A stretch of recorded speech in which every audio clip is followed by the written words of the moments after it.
estava só quando ouvi uma voz me chamar, dizendo: filho, necessito lhe falar. Foi difícil de entender aquele gesto inesperado, mas quando percebi, estava sendo amado. Meu coração se abriu, meus olhos se encheram-se de lágrimas, e minha boca só dizia: eu te amo, meu Jesus, com a sua piedade. Levante-me do chão e estenda-me sua mão.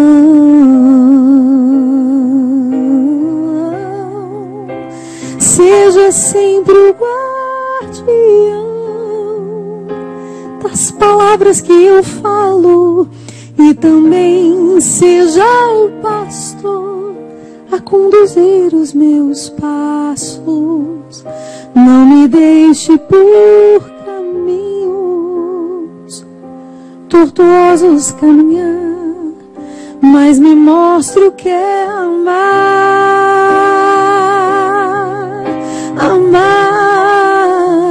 Tome conta da minha vida, ensinando-me a viver, para que eu possa desde agora muito mais lhe conhecer.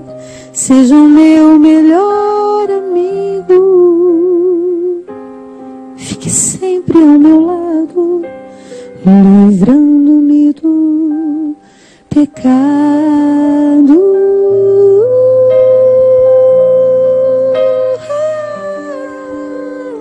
Desde então senti que já não era mais o mesmo. Aquela solidão não havia mais em mim. Os meus olhos se voltam inteiramente ao Senhor, depois que percebi como é grande o seu amor. Conhece o meu caminho, sabe onde eu ando, é o meu refúgio e a minha proteção. Está sempre me ajudando nos momentos mais difíceis, sendo a minha salvação.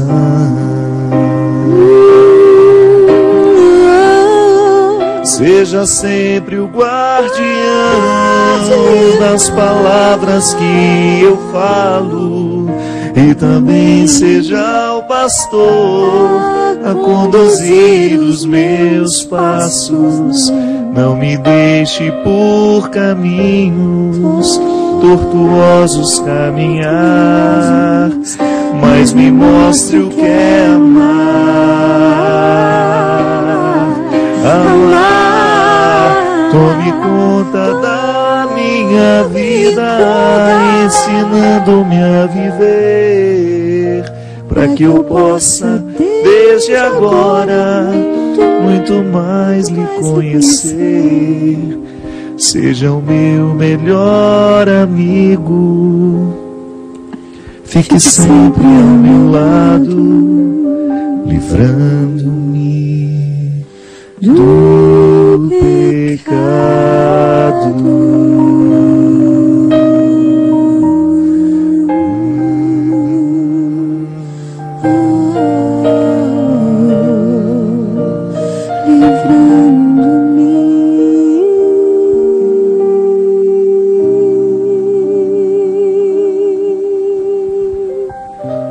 Muito boa noite, hoje em agradável companhia, começando o programa Direção Espiritual. Muito obrigado a você que nos acompanha, que participa deste programa.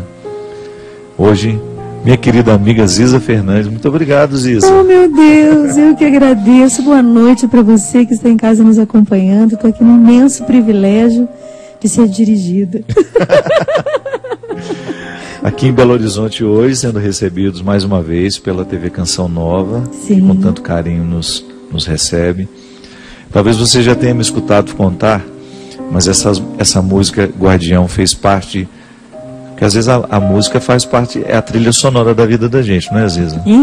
A gente consegue contar uma vida inteira com uma coleção de canções que dizem que a gente não consegue, não sabe, nem é capaz de dizer, né? Interessante, a gente sente até o cheiro da cena.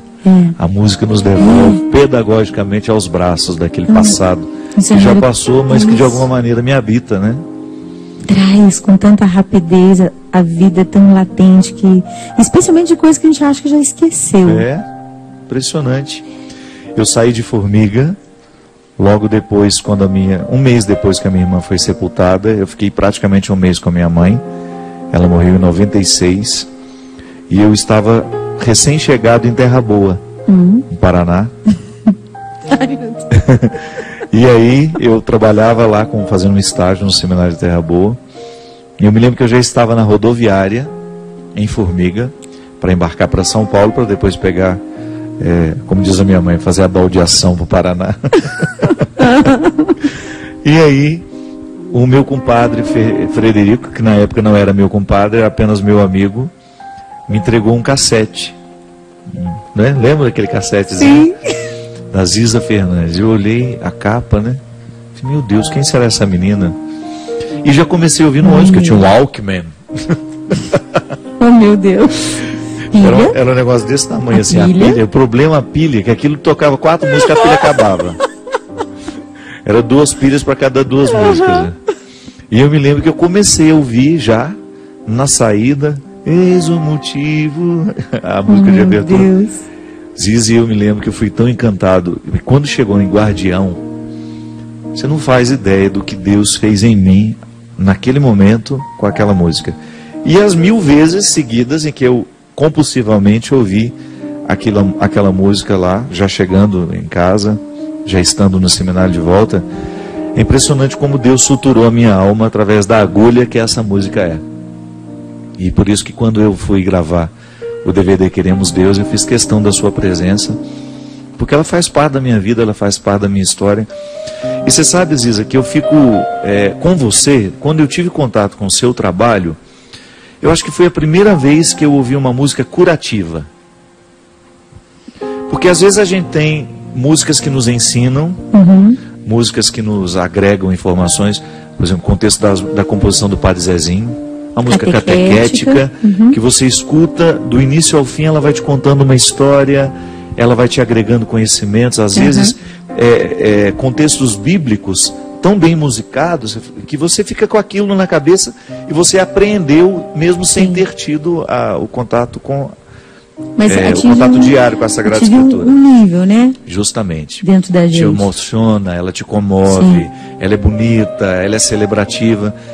Mas com a sua fita, aquele cassete, foi a primeira vez na minha vida que eu tinha tomado contato com uma música religiosa com poder curativo. Eu acho que você nasceu para cantar músicas que curam. Ai, meu Deus. Que interessante. Ainda essa semana eu recebi um e-mail da Simone, lá de São Paulo, da Casa da Canção Nova de São Paulo. E ela me contando que ela foi para um retiro de coro interior em Goiás, aonde mais da metade do repertório do retiro de coro interior eram das minhas músicas. É claro. Oh, meu Deus. Acho que tem esse desejo imenso em mim, assim, de estar perto de mim mesma, conectada comigo mesma. E para mim é como se fosse uma porta pela qual eu preciso passar para encontrar Deus. Não consigo falar com Deus ou estar com Deus sem estar conectada comigo mesma. E nesse caminho de conexão eu encontrei muita pedra e muitas feridas e muitas marcas.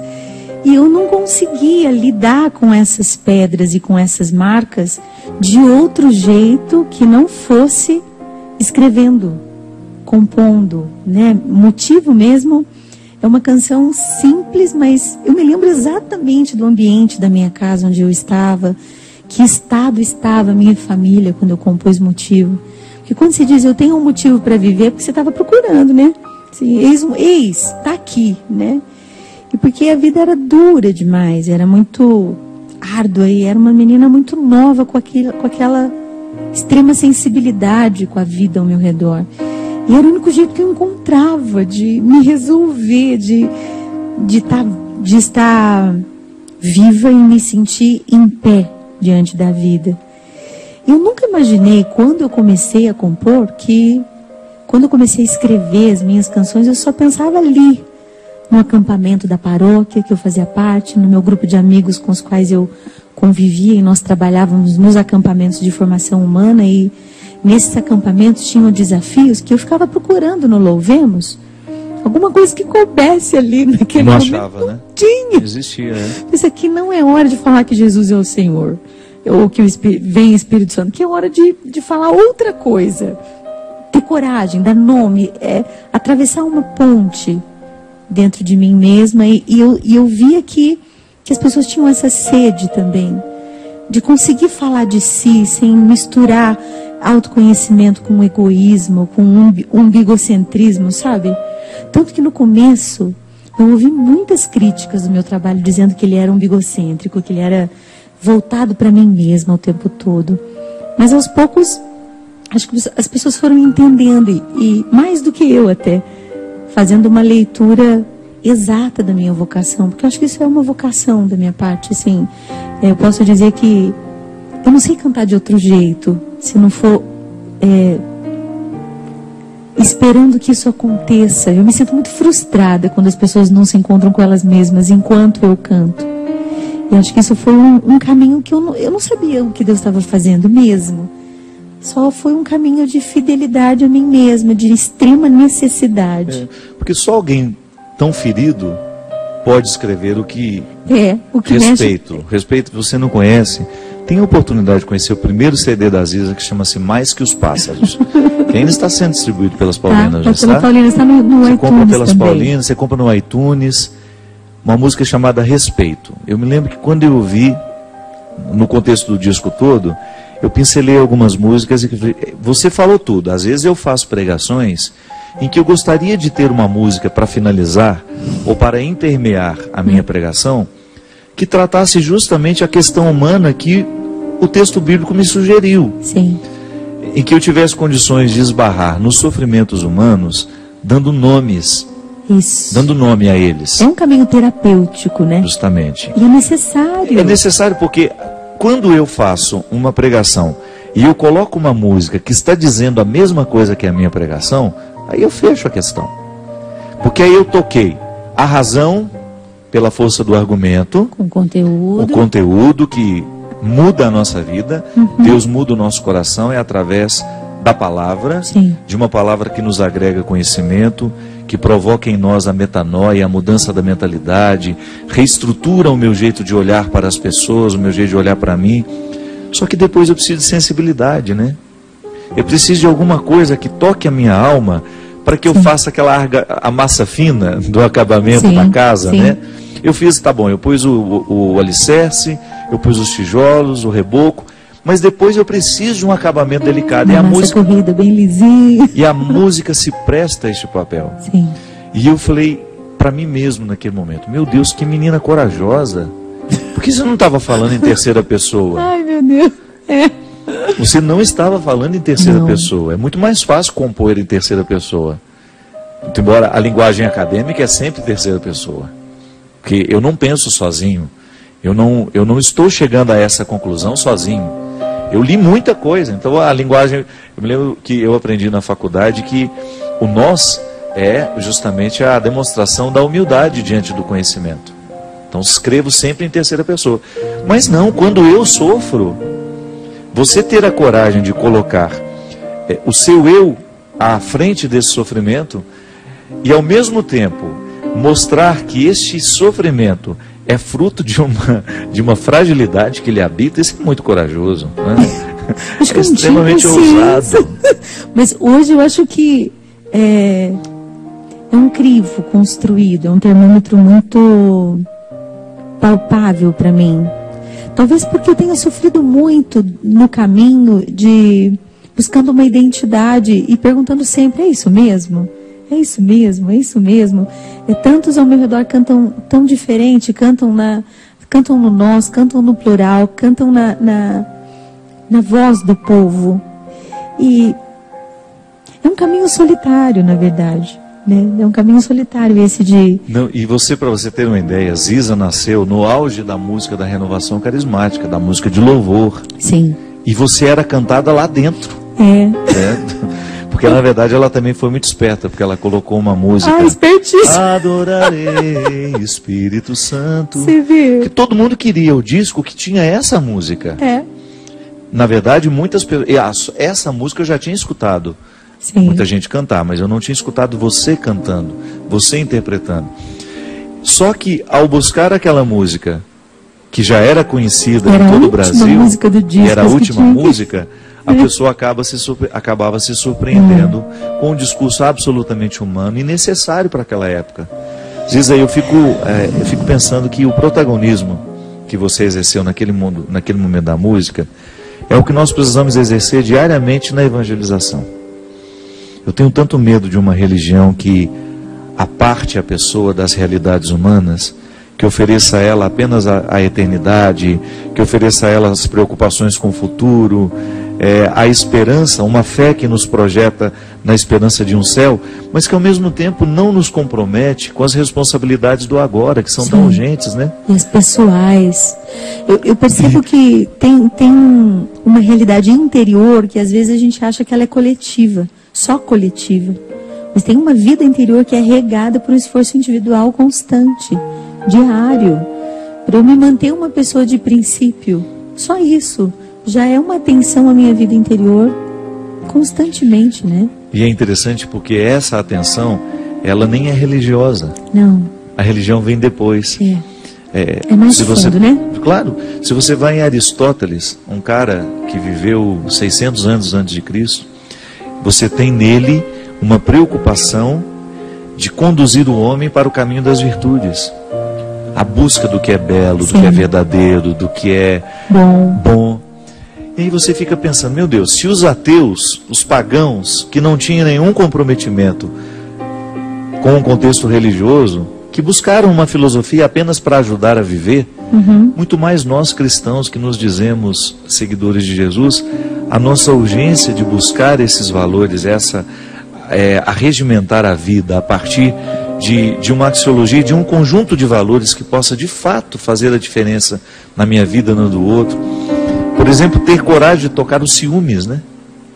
Que eu lembro que seu disco me fez pensar nisso. Meu Deus, o ciúme que eu tenho dos meus amigos, das pessoas que eu amo, é um obstáculo sim à minha vida cristã.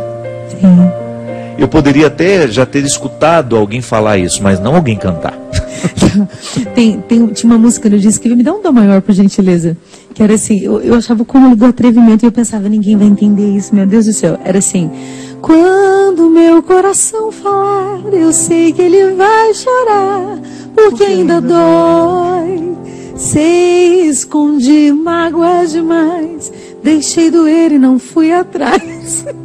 Por isso hoje eu estou só, mas quero me levantar, quero ver restaurar o que Deus plantou. Quero ser livre disso, sim, livre até o fim, e descobrir quem sou. Eu me lembro que era uma luta para mim, e eu honrava essa luta. Sabe que quando eu comecei a prestar atenção, que passou o encantamento do disco, porque depois do encantamento vem o aprendizado, né? No primeiro momento você fica encantado, depois você começa a esmiuçar aquilo. Gente, essa menina deve ser bem difícil. Era isso que eu ia dizer. Essa menina deve ser um osso duro de roer. Eu tinha uma dificuldade imensa de dizer a verdade com ternura, de tirar a minha realidade de dentro de mim, passar por um filtro de caridade, amor e dizer para o outro sem acusar. Meu temperamento levou muito, ainda leva, né? Também, minha filha, você ser lapidadinha, essa né? música sua não é por acaso, não. O sofrimento que você enfrentou desde menina é cruel, é muito duro, né? A sua história é muito pesada. Foi árduo.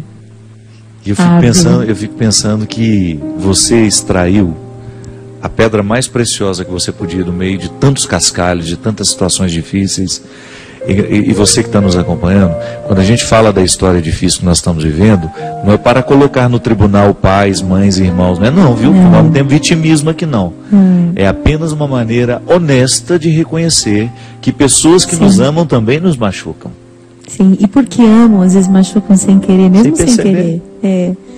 Acho que essas letras diziam exatamente dessa tentativa. Você lembra a briga que nós já tivemos? A gente já brigou tanto, gente. Deixa eu dizer para vocês. Eu e Cisa tivemos uma briga tão feia, justamente porque nós trouxemos a nossa pior parte. Porque você foi machucada pela vida, eu fui machucado pela vida também. E nós, por mais que a gente se amasse naquele momento, a nossa pior parte estava na vitrine. A gente ficou sem se falar, tão bonitinho. Só um dia. Mas você lembra o negócio A gente ficou sem falar uma tarde. No final do dia a gente já se recuperou. Mas foi bonito, assim. A iniciativa, escrever O Príncipe e a Raposa, lembra? Lembro, claro que eu lembro. Dos e-mails, da tentativa de cuidar do outro, mesmo quando a gente... Quem ama não fica fazendo conta de quem dá o primeiro passo ou não, né? Gosto disso. Assim, Ziza, e sabe o que é o mais interessante? É quando a gente consegue identificar na história da gente, com muita honestidade, que não é justo aquilo que eu estou te oferecendo. Ainda que você tenha me dado um motivo para me irritar. Não é justo eu fazer com você o que eu estou fazendo. Eu acho que essa consciência a gente vai adquirindo com o tempo, à medida que nós vamos sendo curados do sofrimento que nos dói. Amadurecendo, né, Fábio? Eu tenho certeza. Eu escutei uma vez da Andréia, uma pessoa que gosta muito de mim em São Paulo. Ela tem um apelido na casa dela, ela é Siri na lata.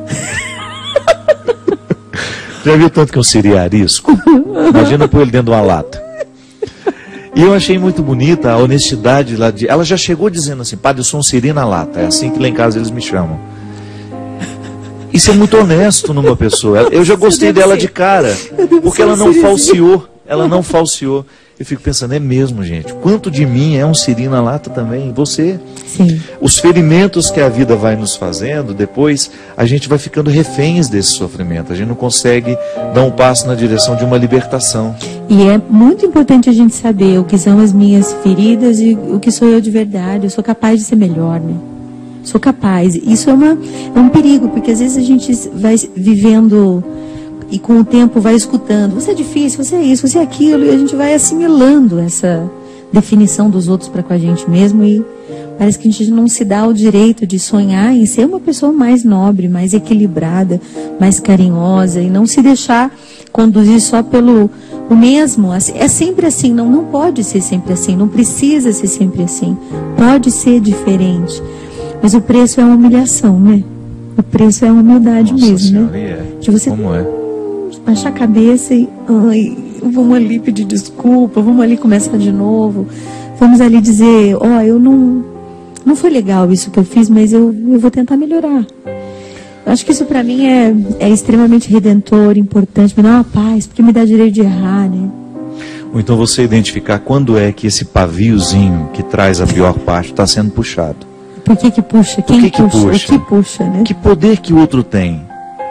Você me ajudou muito há uns 3 meses atrás, me ajudando a pensar um mal-estar que eu vivia, né, em relação a uma pessoa. E você foi cirúrgica na pergunta, né? O que nele, na palavra dele, te trouxe tanto desafeto ou tanta coisa, tanto sentimento estragado? Por que a palavra dele provocou tanta coisa dentro de você? É verdade. Você identificar como é que esse paviozinho é puxado, em que circunstância? E como nos cega, que Fábio. Tipo de situação e como? A gente fica cego. A gente não vê sozinho. A gente perde o chão. E gasta a vida, energia da vida à toa, por falta de consciência de si, de fazer perguntas com coragem. Tem aquele ditado oriental maravilhoso, né? Todas as perguntas que você tem, você vai encontrar as respostas onde você está. Você só precisa cavar. Procurar. Não estabelecer dependências para que essas perguntas sejam respondidas e você fique em paz porque outros respondem para você. É solitário esse caminho, humanamente falando, mas é o Espírito quem nos guia. E eu vejo que eu preciso responder perguntas diariamente, eu preciso observar o movimento da minha alma, para onde que ela está indo, por que ela se bate às vezes. e com o que ela se bate. Eu vou identificando onde eu preciso amadurecer, onde eu preciso ser mais humilde, onde eu preciso ser eu mesma, me dá tempo. Às vezes na correria da vida, hoje de manhã eu cheguei no aeroporto e observando inúmeras pessoas no aeroporto, todo mundo no celular, de cabeça baixa, assim, gastando tempo, estando sozinho, mas ao mesmo tempo desfocado, sabe? Estar sozinho é um desafio extremamente importante. E aquilo da Bíblia que eu sou apaixonada, que é quando você for rezar, entra no teu quarto e fecha a porta. O fecha a porta. Por que, Jesus? Tu podia falar tanta coisa, entra no teu quarto, abre a janela, convida alguém para entrar. Mas não, fecha a porta. Sobe a ponte do castelo, como Santa Teresa d'Ávila diz. E eu acredito realmente que estar só é um passo de cura. É preciso que a gente fique só. Mas não é uma solidão, eu não tenho ninguém me acompanha. Não, é opcionalmente. Eu preciso estar só. Eu preciso ouvir o que eu digo para mim mesma. E às vezes eu mesmo tampo o ouvido, porque eu não quero ouvir de mim mesma aquilo que está me incomodando. E nos incômodos da alma é que a gente descobre onde a alma está pedindo para ser alargada. Ela está pedindo para crescer, ela está pedindo para ser melhor. Ela grita, é onde... Quando eu vejo lá o Twitter do Dunga todo dia, né? Oi, Espírito Santo, bom dia. O que temos para hoje? O que vamos fazer hoje? Eu sempre fico perguntando qual é a ponta que tem que aparar hoje, né? Qual é a pedra que está pegando no meu sapato hoje? Porque é o pão de cada dia. O pão de cada dia não é só um alimento positivo que me alegra, que me sacia.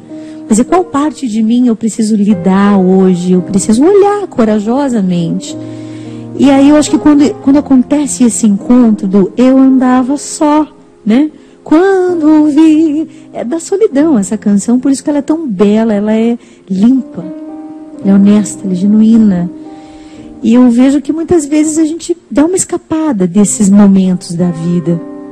E eles são cruciais, é subir a montanha. Jesus subia a montanha, ele atravessava o mar e ficava no barco lá no meio do mar, para não vir gente nem de lá nem de cá. Né? E acho que esses momentos são desafiadores, dolorosos, mas redentores. Tá boa a conversa, não tá? Nós vamos dar um minutinho aqui, a gente volta já com o programa Direção Espiritual, hoje com essa presença mais especial, Ziza Fernandes.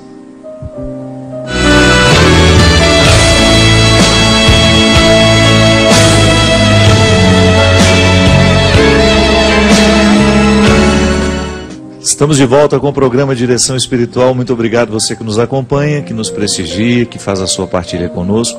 Hoje um programa diferente, uma boa prosa, que é sempre espiritual, é claro. E você se identificando com certeza com aquilo que nós estamos falando aqui, eu e Ziza, essa minha querida amiga, que hoje é minha convidada especial. Queria fazer um convite a você para vir para uma peregrinação comigo do dia 13 a 25 de setembro. Nós vamos passar por lugares muito especiais.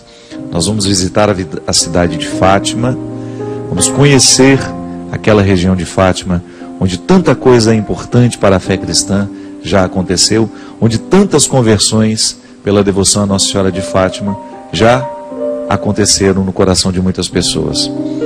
Iremos também a Ávila, terra da nossa querida Santa Teresa d'Ávila. Eu sou apaixonada por Ávila. Ávila vale a pena demais.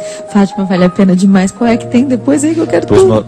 E Ávila também terra de São João da Cruz, né? Tem São João da Cruz, as muralhas. Eu sou apaixonada por Ávila. A gente pode fazer um programa só sobre Ávila. Depois vamos para Saragoça, interior da Espanha. Que delícia. Subir os Pirineus ali, passar pela França, chegar em Lourdes. É um lugar muito especial. Lourdes. Eu tive uma experiência maravilhosa, maravilhosa. Eu na luta para estudar o francês, não entendia era nada de francês. Eu fui no Dia Mundial do Enfermo em Lourdes, com um casal canadense e outro casal africano. Não entendia nada, estava na minha primeira semana de francês, estudando francês. Subi na terceira basílica lá em cima. E que milagrão! Assim, foi quando o padre começou a fazer a homilia.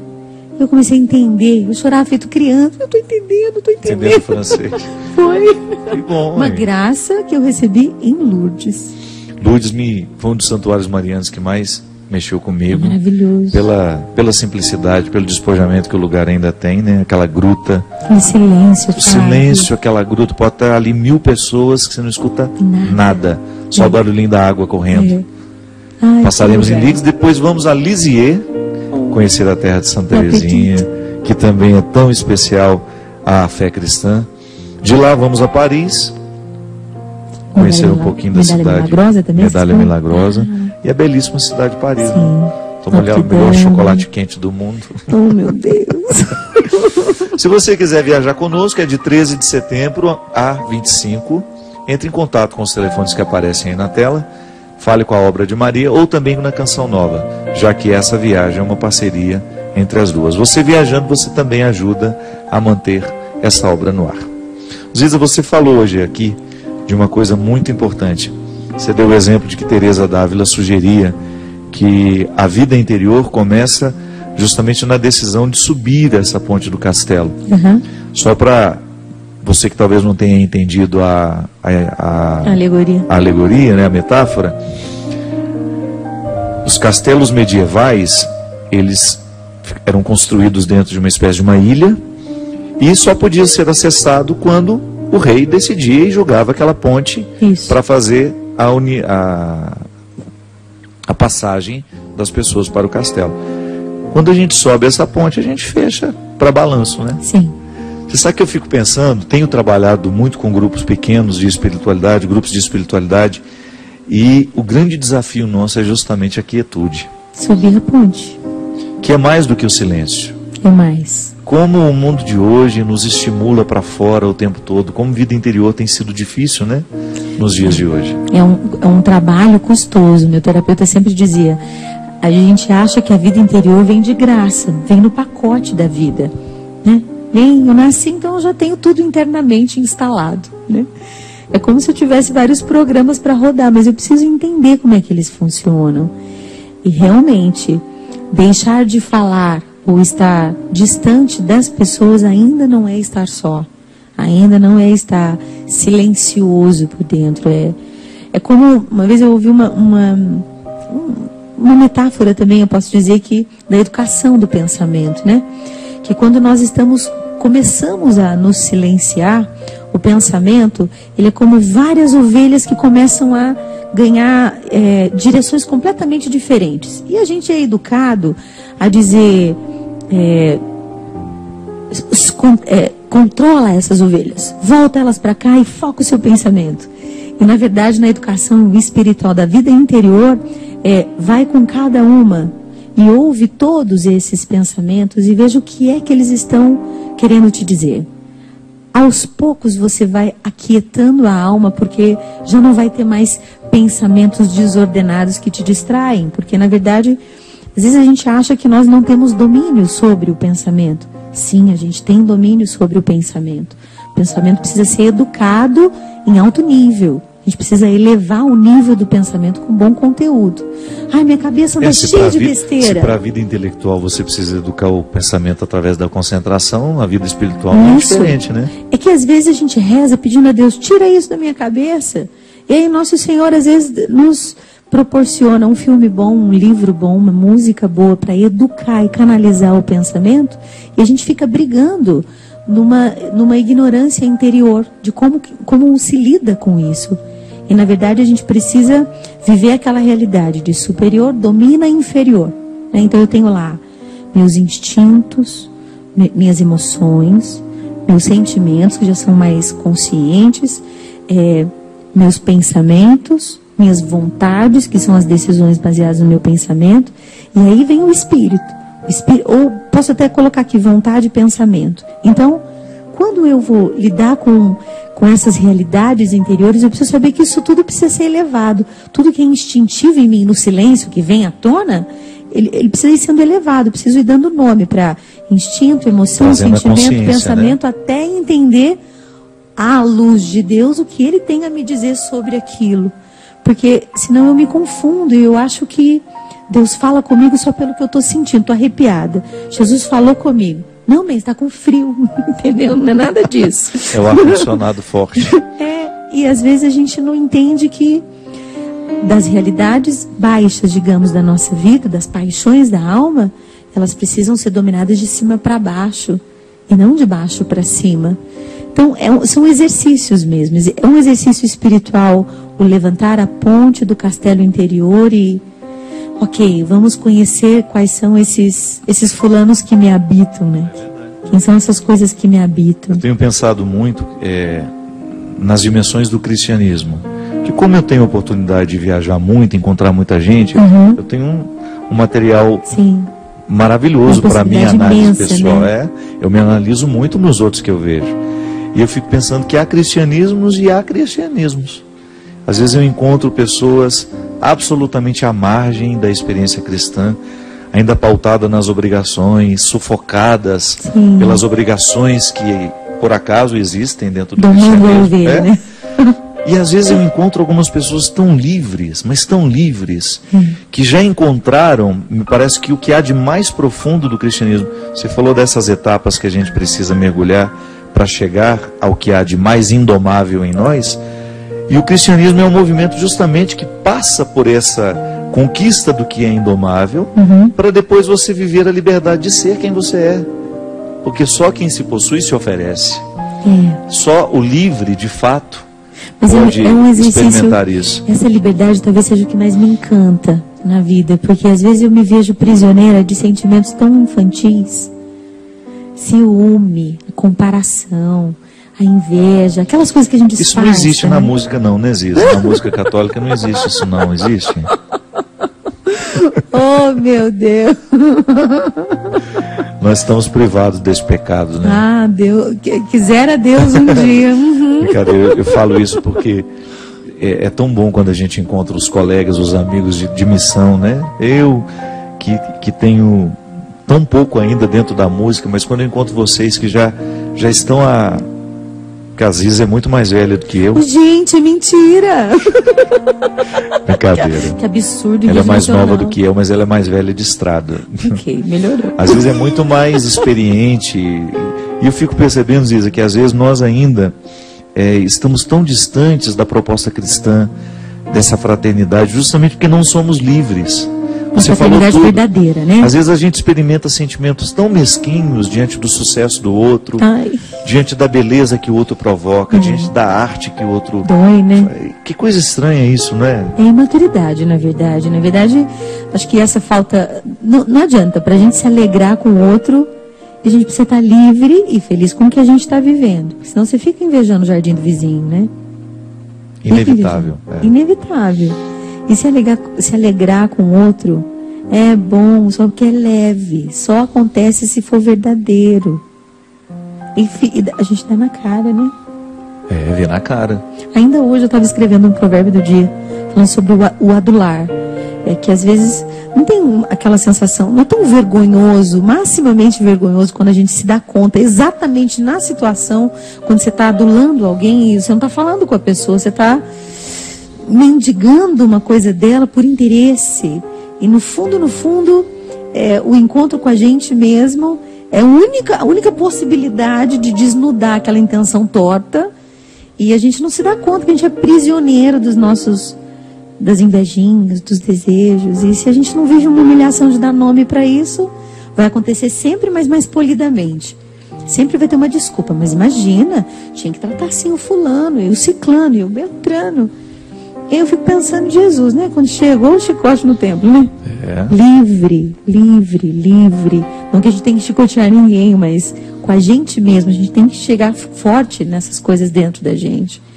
E se dá o direito de não gostar, Fábio. A gente tem o direito de não gostar. Gostar é uma coisa, amar é outra. Eu posso me simpatizar com você profundamente. A gente tem uma conexão deliciosa. Mas eu não sou obrigada a te amar, porque eu não escolhi te amar. Amar é uma escolha. E às vezes no nosso dia a dia a gente não sabe essa diferença e nem se dá o direito de não gostar de alguém. Assim, se o fulano está lá quase morrendo e precisa da minha ajuda, eu vou lá, eu sou cristã, eu sirvo ao Cristo. Mas eu não preciso comer pipoca para o cinema com a pessoa. Claro, você tem um limite que você pode estabelecer, né? Para carinho. O amor comporta o respeito, é isso que você está dizendo. Isso. Eu não vou te prejudicar, eu não vou te boicotar, mas por outro lado eu também não tenho a obrigação de conviver, de estabelecer esse vínculo diário, de trocar o telefone, né? E às vezes as pessoas confundem muito, elas são muito... É uma imaturidade mesmo na compreensão do cristianismo. Nossa, quantas vezes já sofri por essas imaturidades, já fui imatura tanto, oh meu Deus, tanto, que hoje já me é mais fácil compreender quando alguém é imaturo comigo. Esses dias eu estava numa cidade, uma pessoa falou assim, você pode me dar seu celular?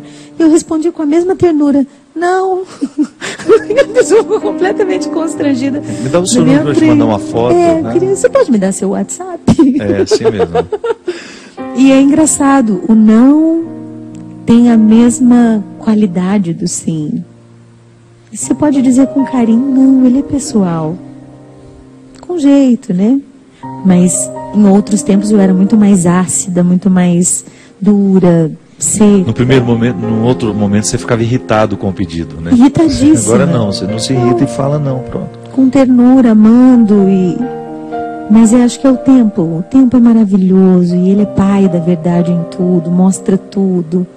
Nada disfarçado dura, né? O tempo mostra os nossos excessos, né? Ele desmente as nossas mentiras, ele é danado. Você que nos acompanha em casa talvez esteja se identificando um pouco com essa conversa, porque também você, nas instâncias da sua vida, se sente também muitas vezes prisioneiro dos seus sentimentos mesquinhos, daquilo que há de mais primitivo em você.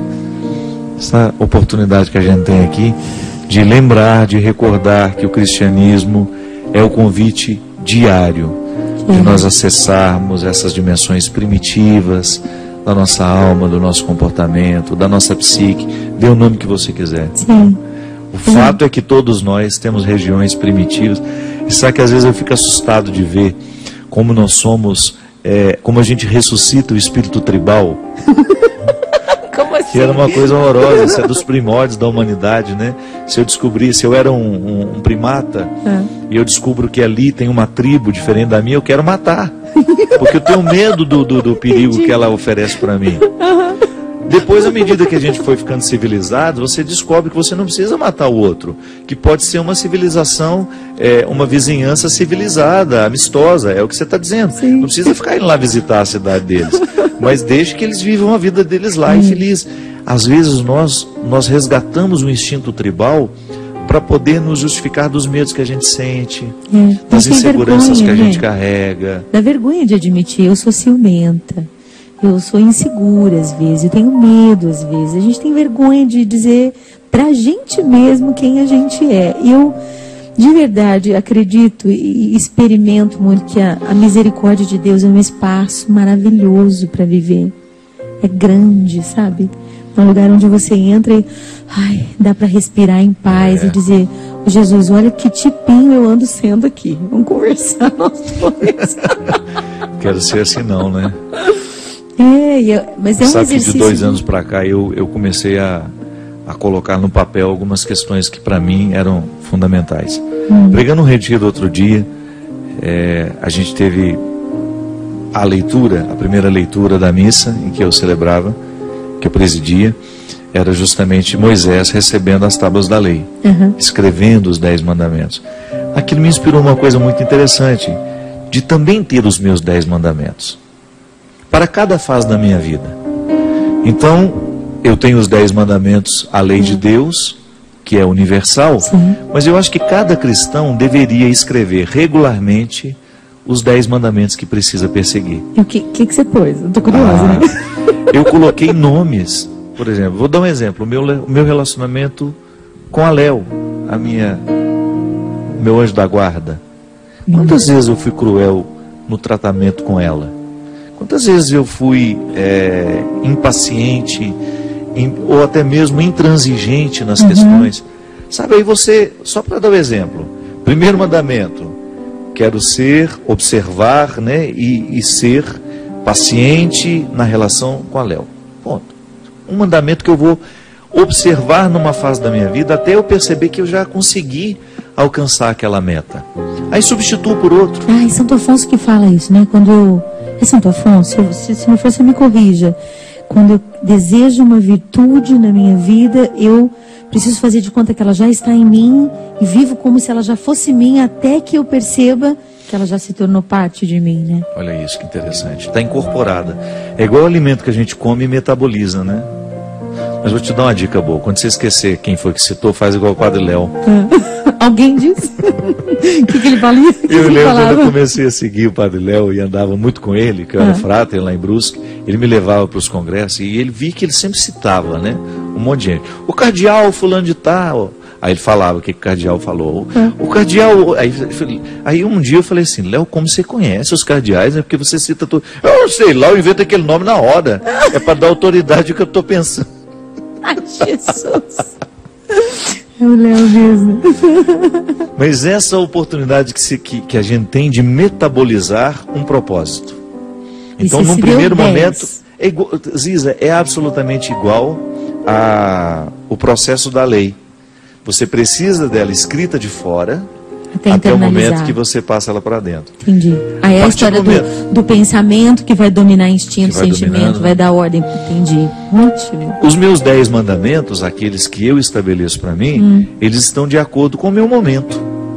Com situações, pode ser que daqui 10 anos eu olhe para aquele terceiro mandamento que eu me coloquei e falo, nossa, meu Deus, como eu fui escravo daquilo então, como eu precisei pedir isso a Deus, ou como eu precisei observar. Porque, na verdade, seria uma observância diária de um comportamento que eu preciso administrar melhor. Precisa ser corrigido, pode ser melhorado. Sou relaxado, então fico esquecido, vou ficar mais atento. Vou colocar a minha atividade física, um mandamento para mim. Ai, vou Deus. Me alimentar corretamente. Sabe, umas regrinhas que disciplina, vão fazer, né? Vida interior se constrói com disciplina só, não tem jeito. E os padres do deserto são os que primeiro foram viver a experiência monástica fora das construções, aqueles que se expuseram aos riscos do deserto. Eles escreveram coisas fantásticas. Santo Antão, por exemplo, ao dizer que a disciplina do corpo é a mesma da disciplina do espírito. E quando você disciplina o corpo, você disciplina o espírito. Quando disciplina o corpo, repercute no espírito. Muito interessante isso. Ver que há essa conexão da vida que nós desejamos com a vida que a gente tem, passará o tempo todo pela experiência do cuidado. A gente se vê recortado, né? Fragmentado, a gente se observa fragmentado, a gente tem dificuldade. Pelo menos eu vejo no ser humano atual, né? Dificuldade de se ver integrado e com essa clareza de que o que eu faço com o meu corpo interfere diretamente na minha vida interior, na vida do meu espírito, na vida da minha alma. Eu acho que tenho vivido momentos de muita graça nesse sentido, porque desde que eu me mudei para São José dos Campos, a vida ficou mais disciplinada, ficou melhor, ganhou muito mais qualidade. E realmente, passei a comer melhor, voltei a fazer exercício, eu voltei a ler, eu voltei a cuidar da vida. Que bom. E a gente às vezes não acha que isso tudo está numa pessoa só, né? Não, o corpo não é importante, ou às vezes o corpo é importante demais e não olha para o que está dentro. Justamente, esse equilíbrio que é fundamental. Temos extremos, né? Às vezes eu tenho uma notícia boa para nos dar. O que vai acontecer dia 31 de agosto. 31 de agosto de 2015, no Teatro Municipal de São Paulo, eu vou ter o grande privilégio de gravar meu primeiro DVD. Que é mais esperado do que...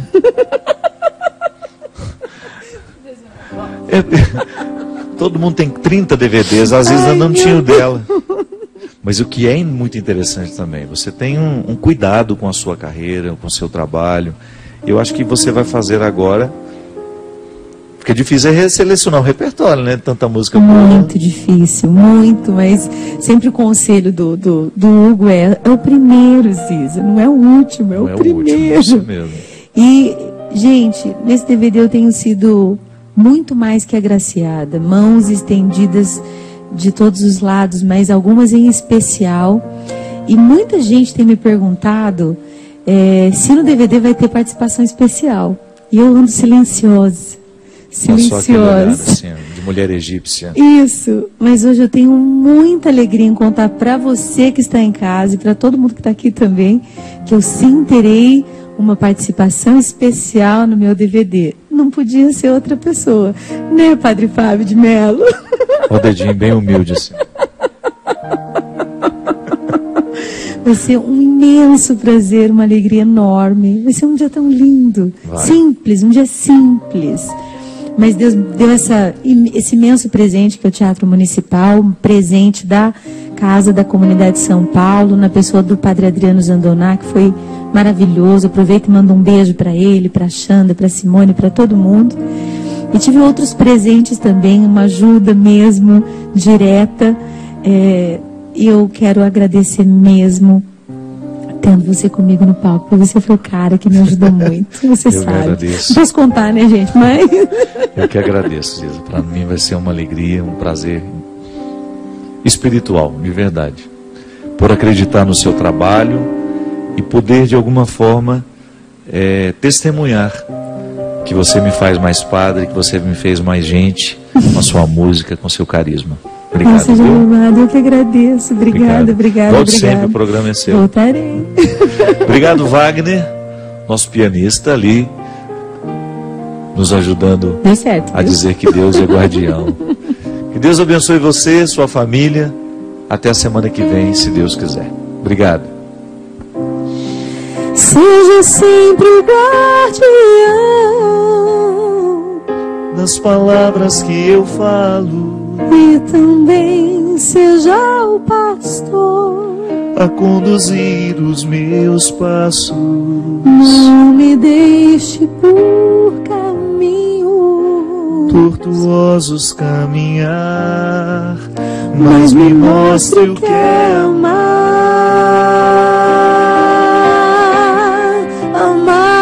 Tome conta da minha vida, ensinando-me a viver, para que eu possa desde agora muito mais lhe conhecer. Seja o meu melhor amigo, fique sempre ao meu lado, livrando-me do pecado.